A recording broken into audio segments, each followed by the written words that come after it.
হরে কৃষ্ণ দর্শক বন্ধুরা, আশা করছি আপনারা সকলেই রাধা মাধবের কৃপায় ভালো আছেন। আজ আমরা শ্রীমদ্ ভগবত গীতার ৮ম অধ্যায় অক্ষর ব্রহ্মযোগের ২১ নম্বর শ্লোকটি পাঠ করব। এর সাথে সাথে অনুবাদ এবং তাৎপর্য বিশ্লেষণ করব। আসুন তবে শুরু করা যাক।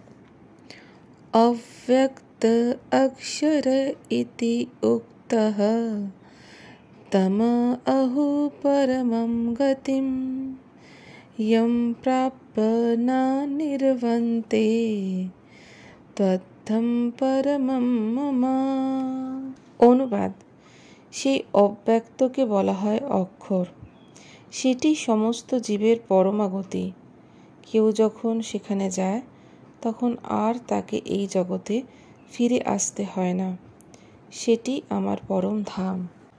তাৎপর্য: ব্রহ্মসংহিতায় ভগবান শ্রীকৃষ্ণের পরম ধামকে চিন্তামণি ধাম বলে বর্ণনা করা হয়েছে, যে ধামে সমস্ত বাসনা পূর্ণ হয়।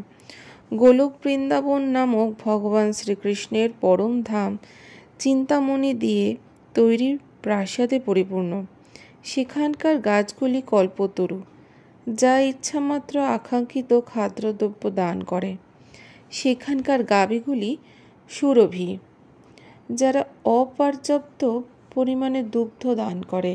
এই নিত্যধামে সহস্র শত লক্ষ্মী নিরন্তর অনাদির আদিপুরুষ সর্বকারণের কারণ শ্রী গোবিন্দের সেবা করছেন। ভগবান নিরন্তর তার বেণুবাদন করেন। তার দিব্য শ্রীবিগ্রহ ত্রিভুবনকে আকৃষ্ট করে। তার নয়নদয় কমলদলের মতন এবং তার শ্রীবিগ্রহের বর্ণ মেঘের মতন ঘনশ্যাম। তিনি এতই আকর্ষণীয় যে তার অপূর্ব সুন্দর রূপ কোটি কোটি কন্দর্পকেও পরাভূত করে। তার পরনে পীত বসন, গলদেশে বনমালা এবং কেশদামে শিখিপুচ্ছ। ভগবদ্গীতায় শ্রীকৃষ্ণের চিন্ময় জগতের সর্বোচ্চ লোক, তার স্বীয় ধাম গোলক বৃন্দাবন সম্বন্ধে অল্প মাত্র আভাস দিয়েছেন। ব্রহ্মসংহিতাতে তার বিশদ বর্ণনা দেওয়া হয়েছে। বৈদিক শাস্ত্রে উল্লেখ করা হয়েছে যে ভগবান চিন্ময় ধামের থেকে উত্তম আর কিছুই নেই, আর সেই ধামই পরম গতি, অর্থাৎ পরমম কিঞ্চন স কষ্ট পরমাগতি। সেই ধাম প্রাপ্ত হলে কেউ আর এই জড়জগতে ফিরে আসতে হয় না। শ্রীকৃষ্ণ ও শ্রীকৃষ্ণের পরম ধামের মধ্যে কোনো ভেদ নেই, তারা সমান চিৎগুণ সম্পন্ন। দিল্লি থেকে ৯০ মাইল দক্ষিণ পূর্বে অবস্থিত বৃন্দাবন চিৎজগতের সর্বোচ্চ গোলক বৃন্দাবনের প্রতিরূপ। শ্রীকৃষ্ণ যখন এই পৃথিবীতে অবতরণ করেছিলেন তখন তিনি ভারতবর্ষে স্থিত মথুরা জেলার ৮৪ বর্গমাইল পরিধি বিশিষ্ট দিব্যধামে তার দিব্য লীলাবিলাস করেছিলেন।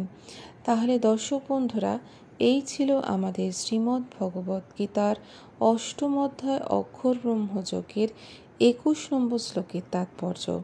আগামী পর্বে আপনাদের সাথে আবার দেখা হবে পরবর্তী শ্লোক নিয়ে।